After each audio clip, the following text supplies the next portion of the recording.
عزیز خواتین و حضرات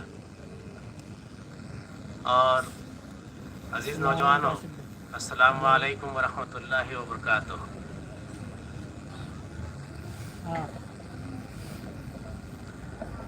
آج کی میری اس تقریر کا عنوان جو اس کے پس منظر میں ہم نے رکھا ہے،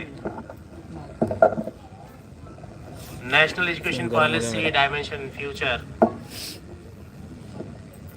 اس ضمن میں پہلے ہم نیشنل فریم ورک کی طرف توجہ کریں گے اور بتدریج اس میں کی جانے والی تبدیلیاں اور جیسے جیسے یہ ترقی کرتا جائے گا اس کے اوپر بھی غور و خوض کریں گے۔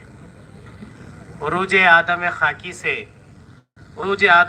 سے انجم سہمے جاتے ہیں کہ یہ ٹوٹا ہوا تارا ماہ کامل نہ بن جائے۔ عزیز سامعین، نیشنل ایجوکیشن پالیسی جو پرانا پیٹرن تھا پیش کرتی ہے۔ نیشنل ایجوکیشن پالیسی جو ہم نے دیکھا تھا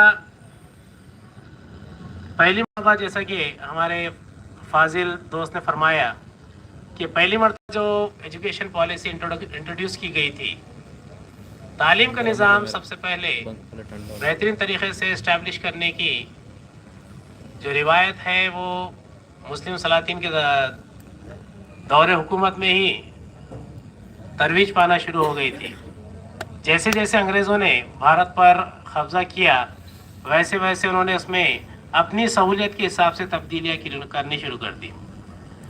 سب سے پہلے انٹروڈیوس کیا گیا لارڈ میکالے کا ایجوکیشن سسٹم، جو 1818 کے قریب میں شروع کیا گیا تھا۔